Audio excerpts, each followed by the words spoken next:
ரெண்டு ராஜாக்கள் 3:17 என்ன சொல்லுகிறது?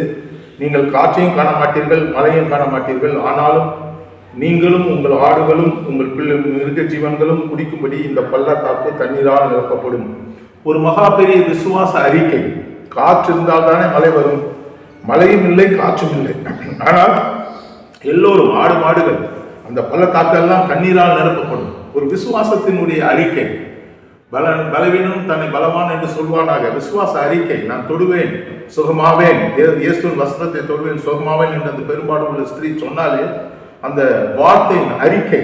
அந்த 2 Corinthians 5:6 என்ன சொல்லப்பட்டிருக்கிறது? நாம் தரிசித்து நடவாமல் விசுவாசித்து நடக்கிறோம். ஒரு விசுவாசம் நமக்கு வேண்டும். எல்லாம் பார்த்துதான் விசுவாசிக்க வேண்டும் என்ற அவசியம் இல்லை. தொம்மாவிடம் இயேசு என்ன சொன்னார்? நீ பார்த்து விசுவாசிக்கிறாய், நீ கண்டு விசுவாசிக்கிறாய், ஆனால் காணாமல் விசுவாசிக்கிறவர்கள் பாக்கியவான்கள். நம்மை பற்றி சொல்லுகிறார். நாம் அவரை பார்க்கவில்லை, காணவில்லை. தோமா பார்த்தான், அதை வித்தியாசப்படுத்தி சொல்கிறார்கள். ரோமர் 4:17 என்ன சொல்லப்பட்டிருக்கிறது? இல்லாதவைகளையும் இருக்கிறவைகளை போல அழைக்கிறது இல்லை, ஆனால் இருக்கிறவைகள் போல அழைக்கிறது. அதுதான் அதில் ஒரு பெரிய காரியம்.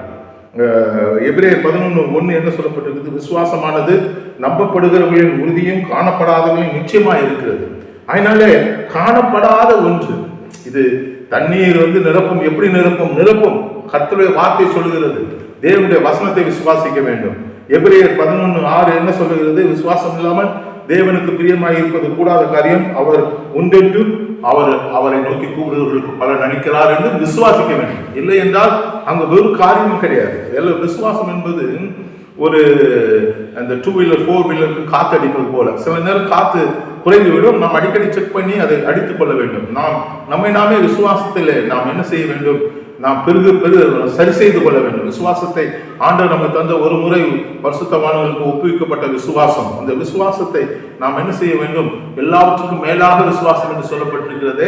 அந்த எல்லாவற்றுக்கும் மேலான விசுவாசத்தை நாம் நம்முடைய இருதயத்திலே வைத்து அதை பேணி காத்துக்கொள்ள வேண்டும். விசுவாசம் குறைகிறது என்ற நிலையில் வரும்போது நாம் விசுவாசத்தை பெருக்கும்படியான என்னென்ன காரியத்தை செய்ய வேண்டுமோ, ஜெபிக்க வேண்டுமோ, வசனத்தை படிக்க வேண்டுமோ, தேவனை ஆராதிக்க வேண்டுமோ, பரிசுத்தாவியினால் நிறைய வேண்டுமோ, அதெல்லாம் நிறைந்து கொள்ள வேண்டும். இயேசு கடைசியா சொன்னது என்ன? மார்க் 9:23 விசுவாசிக்க கூடுமானால் ஆகும், விசுவாசிக்கிறவனுக்கு எல்லாம் கூடும். இயேசு சொன்ன அந்த மொழிபெயர்ப்பு எப்படி? தேவனால் எல்லாம் கூடும், அந்த பரிசுத்தாவியானவரால் எல்லாம் கூடும். பவுலப்போஸ்தலன் சொல்லுகிறார், என்னை பலப்படுத்துகிற கிறிஸ்துவினால் எல்லாம் கூடும். அந்த கிறிஸ்து சொல்லுகிறார், விசுவாசிக்கிறவனால் எல்லாம் கூடும். நல்லா அதை புரிந்து கொள்ளுங்கள்.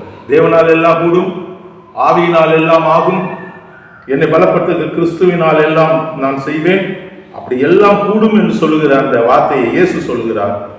விசுவாசிக்கிறவனுக்கு எல்லாம் கூடும். நாம் இயேசுவை விசுவாசிப்போம், அவரை உள்ளத்தில் வைப்போம், ஆராதிப்போம், நம்முடைய வாழ்க்கையை விசுவாசத்தால் நிரப்புவோம்.